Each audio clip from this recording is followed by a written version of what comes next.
किसी अध्यापक का किसी विद्यार्थी के जीवन में क्या योगदान हो सकता है, इसकी बहुत बहुत तरह की कहानियां होती हैं। पश्चिम के विचारकों में घमंड थोड़ा ज्यादा नजर आता है, कुछ बड़े विनम्र भी हुए। सुकरात का शिष्य प्लेटो था, मैं तो वैसा बनना चाहता हूं। प्लेटो जैसा बौद्धिक तो मैं नहीं हूं, प्लेटो जैसा विनम्र बनना चाहता हूं।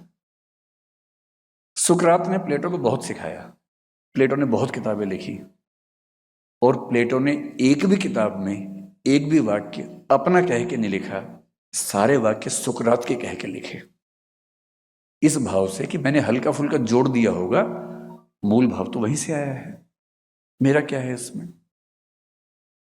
और उस प्लेटो का शिष्य अरस्तु था। उस अरस्तु ने प्लेटो के सारे सिद्धांतों को सिर के बल खड़ा कर दिया।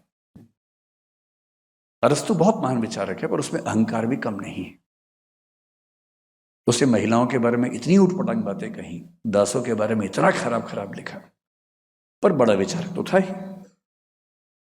और इसलिए अरस्तु का विद्यार्थी कोई महान विचारक नहीं बना, सिकंदर बना। क्योंकि आक्रामक अध्यापक का विद्यार्थी आक्रामक ही हो सकता है। वो दुनिया को जीतने में लगा रहा, खुद को नहीं जीत पाया। डायोजनीज नाम का दार्शनिक एक बार सिकंदर से उसकी बात चल रही थी। डायोजनीज एकदम मस्त मौला जैसे सर है, कुछ मतलब नहीं दुनिया जहां से, जो बुनियादी जरूरतें हैं पूरी हो रही हैं, पर्याप्त है। डायोजनीज एक सिनिक फिलोसफर था, अमीर आदमी था, सब छोड़ के, बुद्ध की तरह सब छोड़ छाड़ के एक सड़क के पास रखे हुए एक टब के अंदर रहता था। सारी संपत्ति छोड़ के बैठ, उसके पास कुल संपत्ति क्या थी? पानी पीने का एक गिलास और एक आध कपड़ा जो वो पहनता था। एक दिन गिलास चोरी हो गया, तो लोगों ने कहा यार तुम्हारे तो गिलास भी चोरी हो गया। वो बोला यार मजा आ गया मुझे, कल तक मुझे नींद आते हुए ना परेशान रहता था गिलास कोई लेना जाए, अब चला गया, परेशानी ही नहीं हो रही। और रही बात पानी पीने की, जब मैं कल नदी पे गया गिलास भर रहा था, तो पड़ोस में एक कुत्ता आया, वो सीधे पी रहा था, तो मैं भी सीधे पी लूंगा, क्यों गिलास ढो बिना बात के। जब सिकंदर ने उसकी ख्याति सुनी, सिकंदर राजा था, तो सिकंदर उसके पास गया। वो आदमी आराम से लेटा हुआ धूप में, सिकंदर सामने आके खड़ा हुआ। सिकंदर बोला मैं यूनान का राजा सिकंदर हूं। उसने यूं देखा, बोला हाँ जानता हूं। बोले मैं आपसे बहुत प्रभावित हूं डायोजनीस, क्या मैं तुम्हारे लिए कुछ कर सकता हूं? उसने कहा हाँ, थोड़ा साइड में हो जाओ, धूप आ रही थी।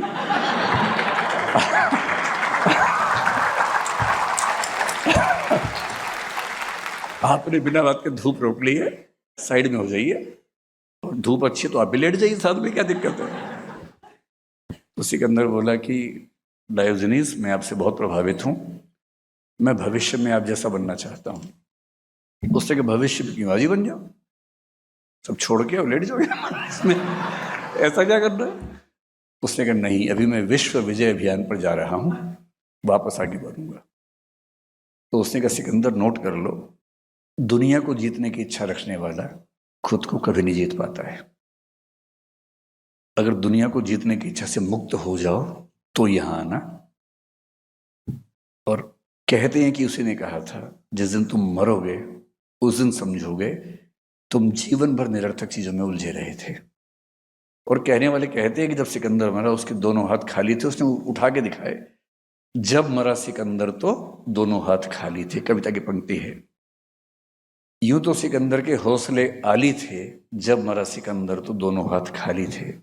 और ये कहानी बन गई कि अंततः डायोजनीस की जीवन दृष्टि ज्यादा